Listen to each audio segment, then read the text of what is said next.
Morning everyone. Well, this is take 2 of recording in my studio. I thought I'd done this, but obviously I've done a whole class and I didn't press record. So this time, hi, I'm Sarah and my brand name is Sarahpilates, all one word. And this is my little purple, very purple studio in Belsize Park in North West London. And this is my garden where I teach in this little studio every day. Well, when I'm not self-isolating here in this coronavirus nightmare that we're all living in. But in this little tiny space, I've created this little beautiful little place where you can see parakeets and woodpeckers and all sorts of birds. Of course, there's nothing playing ball with me at the moment. There's nothing there, but I might show you them later in the class if you're still with me. Hopefully not too many pigeons will be out there when I'm teaching you, and we'll just have, oh, I think a little bird just flew in there, so you're lucky. Bang on cue, little bird. What were you? Oh, lots of little great tits, little blue tits and things like that. Anyway, so here in my little urban studio in Belsize Park in London, I'm going to try to bring you some interesting classes every now and again, just to take away your boredom if you're self-isolating, or you just need a bit of exercise really. So you can come and find me on YouTube. You can come and find me at Sarahpilates almost anywhere, but it is Sarahpilates, it's all one word. Otherwise you get a load of other Sarahs who are not me. And I know you want to see me. So here we go. I'm going to just start the class a little bit. Now I will move my camera around a fair amount so that you can actually see more. It's gone very dark for some reason because it was looking at the light. It's now gone very dark. So you probably can't see me anymore. I think it will come back. So let's have a look. Why has it gone dark? Okay, we'll do it this way around for a moment. And you still see me there? Okay, so here we go. I'm going to start with putting this camera down for a moment, and I'm going to go into some just basic warm-ups for you. So bear with me while I put my camera in the right place and talk to you from over here. I'm so sorry, I turned the camera. There we go, hi. Here I am, ready and waiting for you. So you've seen where I am. You're looking at my studio here in Belsize, and I'm going to do a little bit of warm up for you. And really right now we need to do a lot of breathing work. None of us want to be sick. Some of you will be sick. I might even get sick, but I'm hoping not. But the main thing is that we breathe, we fill our lungs, and we create a healthy body to work from so that we can fight anything that comes our way. We're ready for battling any virus that comes towards us. So that aside, Pilates is brilliant anyway. I swear by it. I've been doing it since the 90s. And I started teaching it by 2002 after I finished my training with Michael King. But I have also trained with a lot of other people as well. So love it. And you're going to love it too. So first thing is, let's just start with the feet. I generally always start with the feet and look at our postures before we do anything at all. So if you just spread your toes out, spread them as much as you can. And really lengthen out the toes. And then for a moment, just pull back the toes and place them down. And pull up the toes, all 5, all 10 actually, and place them down, 5 on each foot. Or some of you haven't got 10 toes, pick up the toes you do have and place them down. And pick them up again and place them down. Now see if you can pick up just the big toes. Look, there we go, just the big toe. And down. Now see if you can pick up all the other toes, but not the big toe. And down. Now let's do the Mexican wave of the toes. So you go 1, 2, 3, 4, 5. 5, 4, 3, 2, 1. That's it. Go 1, 2, 3, 4, 5. 5, 4, 3, 2, 1. I have to say it's a bit of a party trick of mine. Dull parties, what can I tell you? So after you've done the toes, then we're going to go and gently lift the heels up. And try to keep your back straight, no tipping forward. And when you tip forward, when you think you've got no balance and you go up, oh, I'm really sorry, but I'm going to tip forward, it's because you're not keeping your shoulders in place. So when you tip forward, you're either tipping at the waist. Think of leaning on a wall where your shoulder blade are there and your hip line are, with the natural space of your curve of your spine. Stay on your wall and climb up from your toes. Push into the ball of the foot and toes, and then back down. It's only when you're tipping that you find yourself losing balance, when you lift up through the spine and go back down. So I'm turning back towards you. So we go up gently, pull the tummy in and use your pelvic floor. Now, everyone talks to me about, everybody thinks they know what the core of the body is, and they show me a plank and say I'm using the core of my body, and I go, well, what is the core? And they go, it's when I'm doing a plank. And I'm like, well, okay, it is. You've got to use your core when you do a plank. But actually, what are you doing? Well, you need to actually isolate the muscles. You saw when I pulled my tummy in, you saw my t-shirt move up. I just pulled the tummy button gently upwards, and that's not as easy as it looks to pull the tummy upwards like that, because it's underneath the belly button. If you think about a big belt going around you, let's start with the tummy muscles. This big corset-like belt behind the belly button there, if I pull the belt just gently to the third of 10 notches would be there. But you only want to go to the third notch, and it's not just pull it in, but it's pull it gently towards the rib. So if you look at my zip here, if I just pull the tummy button 1, 2, 3 notches, I don't go pull the tummy up, I go just gently pull the tummy up. Well, you have to experiment with that. I mean, I'm not got the zip attached to my belly button in case you were wondering, but it's behind the zip that I'm gently, you can see the movement of pulling my tummy button upwards. I'm slightly over exaggerating the pull, but it's a pull up, not pull all the way. And excuse my squeaks. Okay, so that's the tummy. You've got to keep that connected all the time. To be using your core, you need to be using the core. You need to make yourself use your tummy. And then the other thing you need to think about is your pelvic floor muscle. And this is where all the guys go, don't talk to me about pelvic floor muscles. And I go, I'm really sorry, but I am. But my friend Marion made me laugh this morning because I was listening to her little podcast or whatever she was doing this morning on Facebook. And she said, pull, you boys, she said, pull up the word that sounds like spectacles. And I just laughed. I thought, what a great thing to say. I mean, I've heard before, Michael, I think, used to say, what happens to us guys when you go into the cold sea? Things draw upwards. And it's the same, that's your pelvic floor pulling upwards. So, but Marion's expression, sorry, Marion, I've borrowed it, and I hope you won't sue me for it. But I love that. Pull up what rhymes with spectacles. If you don't know what that is, well, you've not lived, obviously. I had to look it up. Anyway, so there you go. That's a men's pelvic floor. What about us girls? Well, we've got 3 doors to think about. So basically for all of us, if you don't want to pass wind in front of me, what do? You go, oh, I'm going to stop myself passing wind. But, you know, it's all gentle pelvic floor work we want with Pilates. We don't want to be going around like this all day and not being able to breathe. So it's a very low level. I don't want to pass wind. And our other 2 doors as well. We've got, in certain positions, we're not going to feel all 3 doors. I think that's the easiest door to think about, and it will help you with the other 2 doors that we have. So whichever way, I can talk to you all day on pelvic floor, but I'm not going to. I'm just going to go gently pull up your pelvic floor. It's a very internal feeling. Close the doors and pull up and inside. So pelvic floor is connected, hopefully now, and your tummy button is connected there at that lower level, everything low level, so you can still breathe and still fill the ribs with that thoracic breath here. So if you put your hands onto your rib cage, and when you breathe in, you're filling up your hands, you'll see the hands move. But you won't see the belly go out and in because you're already connected here. So the only thing that's breathing is the rib. And we want to elongate the breath as much as we can, filling the ribs. Breath in and out. And you've got to take it up to, if you can get to 16 counts of your breath in and 16 counts of your breath out, then you're going to be really good. You're going to have good lung capacity.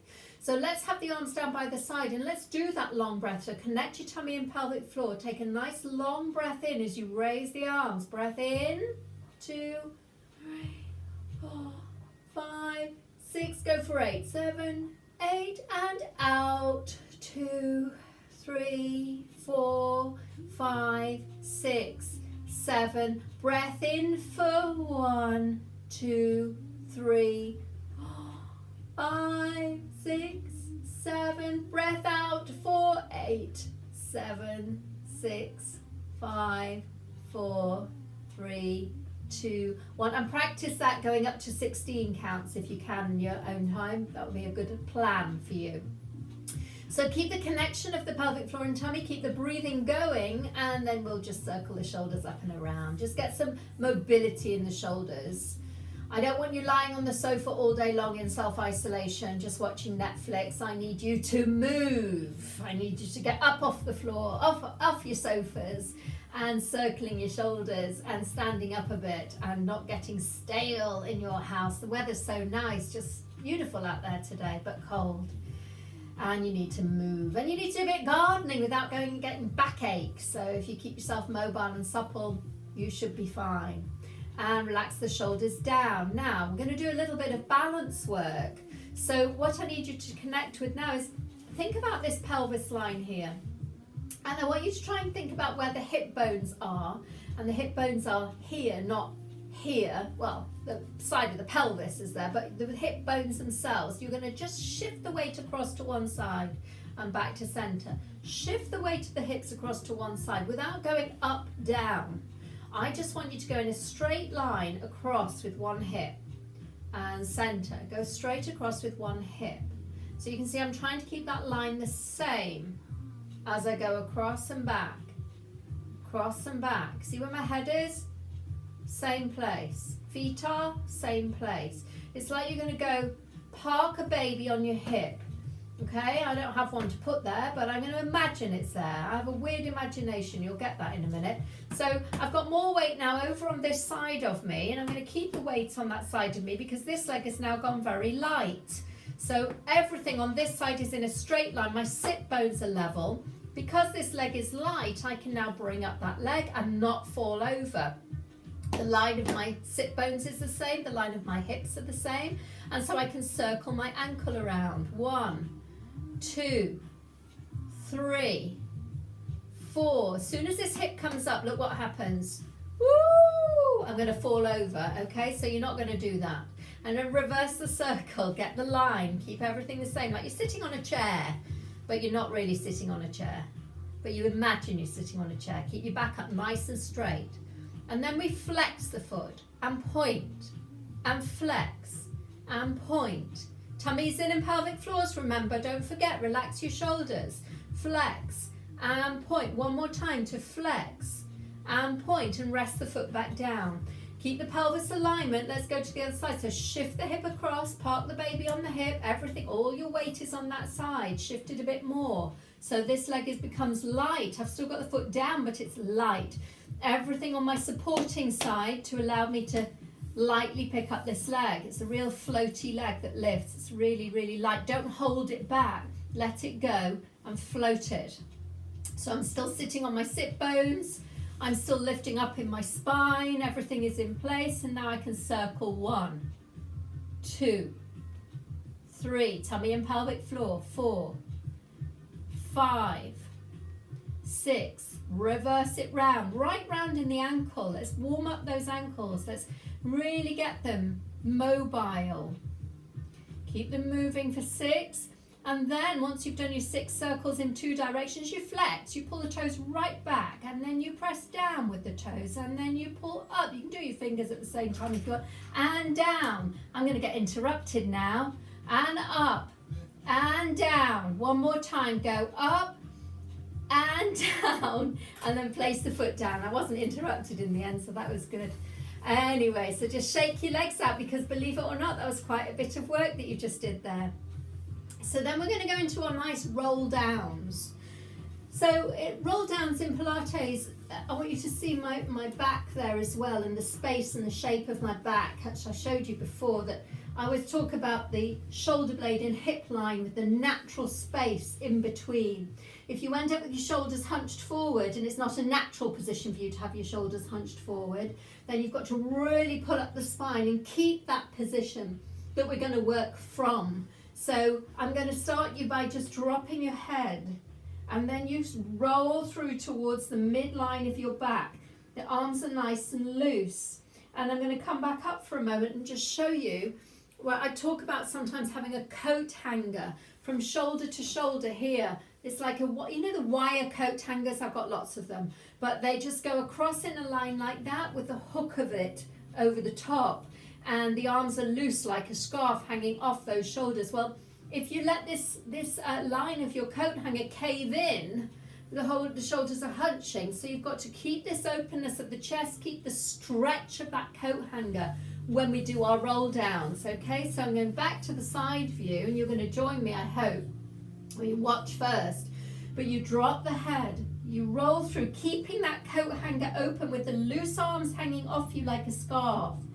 So the arms always fall wider than your body. Now on top of that, when you get to this point here, I don't want the bum going backwards, because that can put pressure on your lower backs. What you need to do is think of a wheel here, and the wheel turns. It turns and turns and turns. So the weight on the feet, you're trying to keep it the same as you roll through without going backwards. Now there's my arms nice and light, chest is still open. I'll just turn to you, chest is open, arms are loose. And then we're coming back up. Keep the chest open, start to turn again from the pelvis in reverse, of course, because you want to turn it back. It's like a creaky turn as it comes up. And you're placing up the spine, one bone at a time. Up, up, up, midline of back. The shoulder blade always comes up behind the midline of your back there. And then back to your neck and your eye level. And then we do it again. We drop the head, chest open, tummy in, pelvic floor, soften the knees, roll through the spine. Breath in when you get to your lowest point. Breath out, tailbone under. Come up through the lower back, through the middle back. Then open up the chest if you've let it go. Neck and head back up to eye level. And drop the head, chin towards the chest, but don't tuck it in too tight. We want to be able to breathe. All the way down, take a breath in at the lowest point and breath out, tailbone under, lower back, middle back, upper back. Open up the chest to bring the shoulder blades and then the neck and the head. And that's our Pilates roll down. If you do about 10 of those, it's a really good thing. Then we're going down onto your floor and we're going to do an exercise called swimming. Okay, now, when you go onto hands and knees, I get lots of complaints off my clients going, it really hurts when I push down into my wrist. I can't do it. I've got to come up here like this because I can't be on my wrists. Now, in certain situations, yes, you do want to be on your knuckles like that to come off your wrist. However, most people just don't hold their shoulder blades in the right place. So I'm going to just show you this for a moment. So with your shoulder blades, if you have your hands in front of you, automatically when people go onto hands and knees, they just go like this, and you can see that that is all closed in on my coat hanger at the front, and my shoulders are forward, and it feels rounded and horrible at my back of my shoulder blades. So I go and it comes with a smile because everything falls back and my arms naturally go wider. And I think about lifting from the chest here, the chest muscles go in like a triangle up towards the top of my shoulder. Or I talk about pencils on the end of your nipples. Yeah, that's me, and they draw a line up. And when you draw the line up of the pencils, guess what happens? You're opening up the chest towards the top of the shoulder and the arms can't fall forward. Open up the chest, pencils up, and I'm in the right place. And the arms are lighter, not pushing down, but pulling into my back, the upper back and shoulder blades. So when I go onto hands and knees now, it's much, much more comfortable. So the automatic thing would be, I'll show you again, pushing down on the shoulders, and I go, comes with a smile, and there's my natural curve of my spine that I showed you standing up, that the shoulder blade is there, the natural curve of my spine, and then the pelvis. And that's what you want to replicate when you're on hands and knees. Now, if there's any discomfort in your lower back whatsoever, you can just tuck the tailbone under you a little bit. It doesn't do any harm to just tuck the tailbone under, but not this. You've got to relax into those shoulders and hold your natural curve of your spine. Now, once you've got the position and you're not hurting too much in your wrist, or at all, apart from the strengthening work we're doing through the wrist, then with the breath out, you gently send one leg. Think of where the hip line, the hip points down at the knee. Be careful not to do this when to send a leg out. You want to send the toe first. The toe leads the way, the knee follows, you extend behind your knee. And the point is this hip hasn't gone with the leg, it hasn't lifted up. I see this sometimes and I'm like, it's not that. Look at my whole body moving. It's not that. It's hold your body still.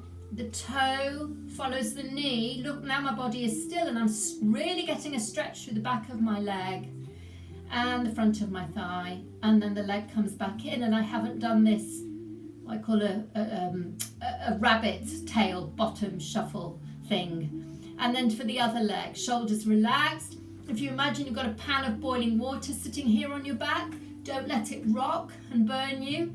When your leg goes out, the other leg goes out and stretches away. Relaxing in those shoulders still. Breath in when you get there and breath out to come back. So I'm going to turn to here. Breath in, prepare. Breath out. I'm keeping that alignment of my hip here, the pelvis line. I'm not going bunny rabbit tail, and I'm not lifting that leg really high. I'm stretching it at the knee, relaxing in my shoulders, and I bring it back. And then I go to the other side, relax in your shoulders, pull your tummy in, and breath out, extend the leg. Now, if you're feeling like this is quite easy, then you're doing something wrong. Probably.